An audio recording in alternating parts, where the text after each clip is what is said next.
সত্যঙ্গীকে আবদ্ধ হতে হবে। যতবার আমি চিন্তা করতে যাই ততবার মনে পড়ে যায় ৫ম বৎসরের বালকার বৃদ্ধ ভ্রমণের কথা। বারবার কেঁদে কেঁদে বলছিল, মা আমরা ৩ দিন পর্যন্ত খাইনি, কিছু দাও না, শীঘ্র করে সেবার ব্যবস্থা করি।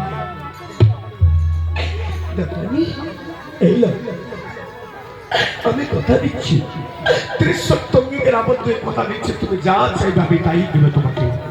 সত্য সত্য সত্য, সাক্ষী থাকো আকাশ বাতাস, সাক্ষী থাকো সাক্ষী থাকো চন্দ্র সূর্য, সাক্ষী থাকো আকাশ বাতাস। আজ ত্রিসপ্তঙ্গীকের আবদ্ধ কথা দিচ্ছি, অতীত সেবা নিমিত্তে চাল নিতে তুমি আমার কাছে যা চাইবে তাই দেব দেব।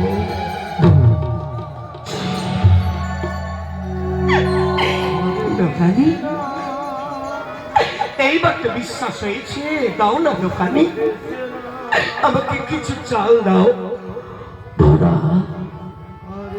এবার আমার বিশ্বাস হয়েছে, এবার আমি তোমাকে বিশ্বাস করেছি ধরা। শোনো ধরা, আমি তোমাকে চাল দিতে পারি, কিন্তু আমি তোমার কাছে কি চাই কহিতে বাসি যে লাভ। শোনো ধরা, আমি তোমাকে চাল দিতে পারি, যদি তোমার একটি পয় কেটে দিতে পারো তবেই আমি তোমাকে চাল দেবো। তোমার একটি পয় ধরো, বন্ধক দিয়ে তুমি আমার কাছে চাল দিতে পারো। ধরো ধরো, তো যদি তুমি তোমার স্থান কিনে আমাকে বন্ধক দেবো তবেই আমি তোমাকে চাল দেবো। ধরো।